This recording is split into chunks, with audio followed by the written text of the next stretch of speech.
Hello नमस्कार मैत्रिणींनो. तर आज मी तुम्हाला आवळा कँडीची रेसिपी दाखवत आहे. मी अर्धा किलो आवळे आणले होते, ते पण आता सीझन संपत आला आहे. तर म्हणजे 50 रुपयाचे मला अर्धा किलो भेटले, तर आणले होते. तर हे बघा, या अशा प्रकारे मी पाण्यात स्वच्छ धुवून घेतले. मुलींनी असं स्लो मोशनमध्ये व्हिडिओ बनवला होता. पाण्यात स्वच्छ धुवून घेतले आणि गॅसवर असं पाणी ठेवून मी डायरेक्ट पाण्यात उकळायला न टाकता पाण्यात आपण वड्या वगैरे जसं वाफवून घेतो ना, तसं खाली पाणी ठेवलं पातेल्यात आणि वरती जाळीमध्ये हे आवळे ठेवले होते. आणि अशा प्रकारे ते मला वाटतं 20 ते 25 मिनटं असं वाफवून घेतले होते ते आवळे.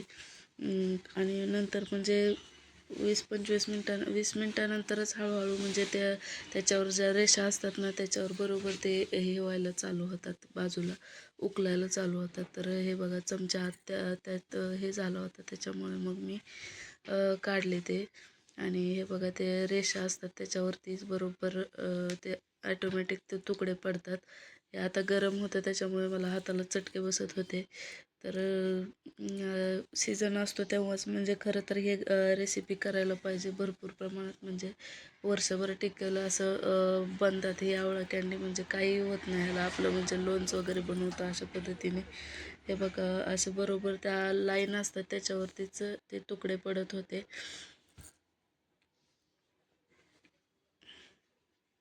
तर अशा प्रकारे मी ते थोडंसं थंड झाल्यानंतर काढून घेतले होते.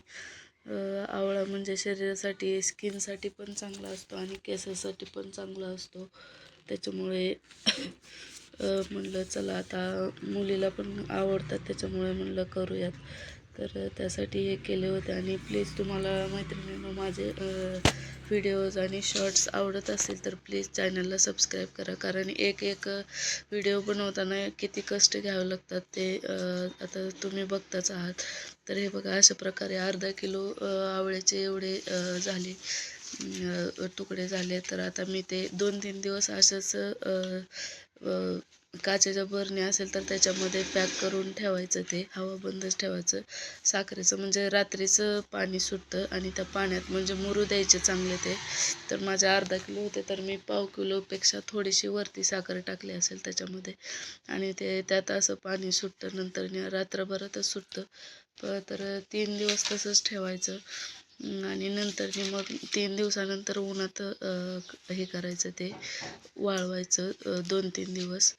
तर हे बघा, मी 3 दिवस ते असंच ठेवलं होतं. आणि नंतर हे बघा, काढल्यानंतर असे उन्हात सुकवायला ठेवलं होतं, किंवा फॅनखालीही ठेवलं तर चालतं. आणि हे बघा, अशा प्रकारे नंतर 3 दिवसानंतर झाल्यानंतर अशा प्रकारे ती साखरेची पावडर त्याच्यावरती टाकायची. आणि हे आपली तयार झाली आवळा कँडी. मुलांना एवढी आवडली की करत करतच सगळी संपून गेली आमची.